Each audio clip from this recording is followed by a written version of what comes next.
Vincent van Gogh sold almost nothing while he was alive. He cut off part of his own ear in a fit of despair. Today, his paintings sell for hundreds of millions of dollars, and his face is one of the most recognized in the world. Everyone assumes his story has already been fully told, which makes it strange that in 2022, in a quiet gallery in Edinburgh, conservators pointed an X-ray machine at a small, unremarkable painting of a peasant woman. Nobody expected to find anything. Then the image came through, and a second face appeared, staring back from the other side of the canvas. A face that had been hanging in that building for decades, completely unnoticed. It is still there right now, sealed behind glue and cardboard, and nobody is certain it can ever be set free.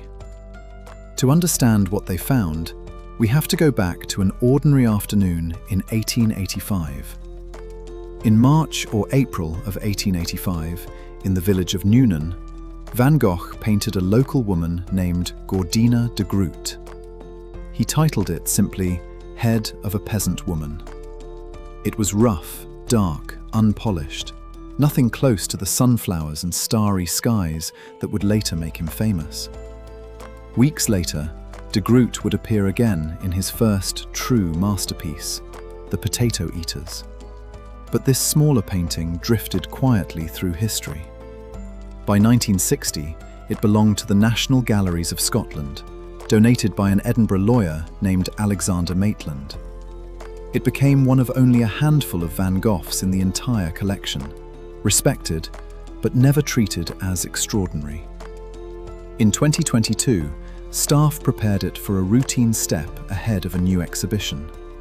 An X-ray, purely procedural, the kind of scan done to hundreds of paintings without incident. Nobody expected this one to be any different. The first person to see it wasn't even standing in the lab. Frances Fowle, the curator overseeing the project, got the X-ray sent to her phone while she was out running an errand, waiting in line at a fish shop. She opened the image, and a face was looking back at her. Bearded, a wide-brimmed hat, a neckerchief loosely knotted at the throat.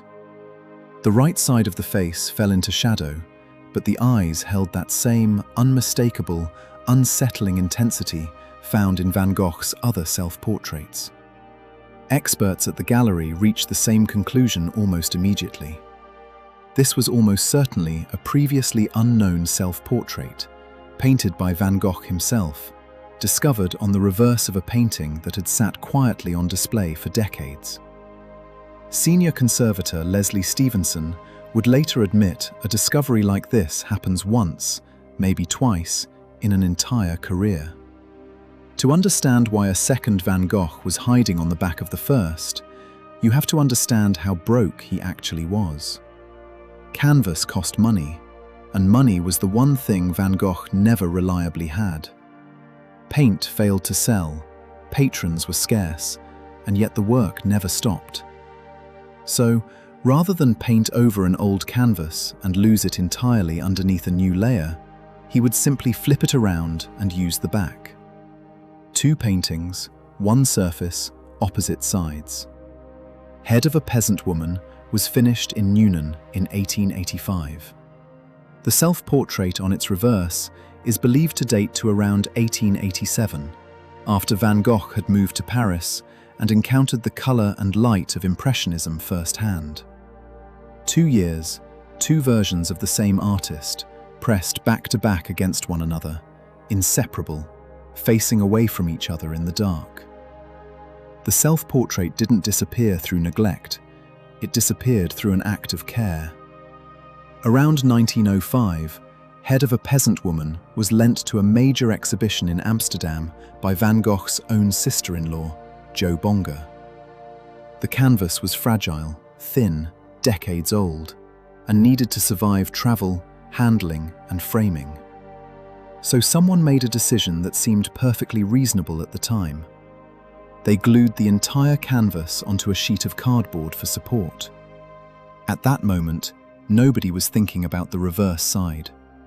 The Peasant Woman was the painting that mattered. The self-portrait, if anyone even remembered it existed, was simply the back of the canvas, something to be reinforced and forgotten.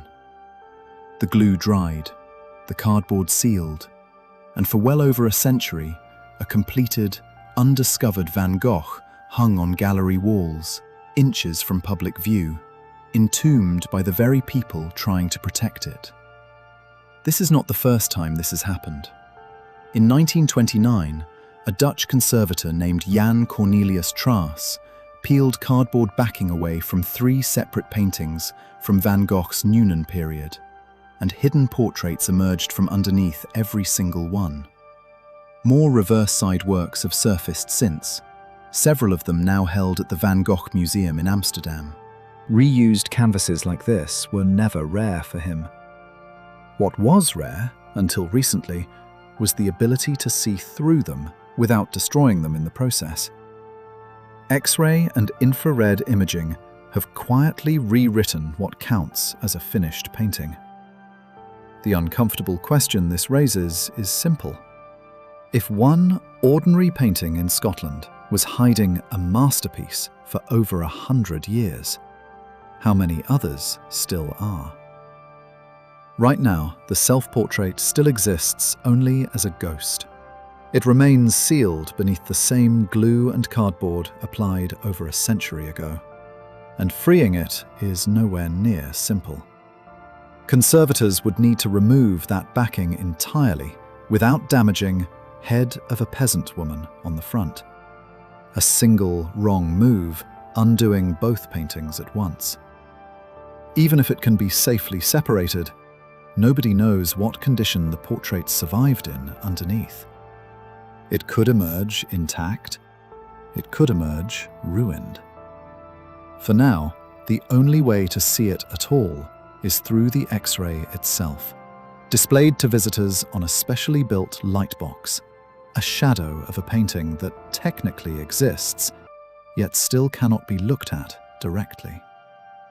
Visitors still walk through that gallery today, stopping in front of a modest, unremarkable peasant woman, painted in 1885.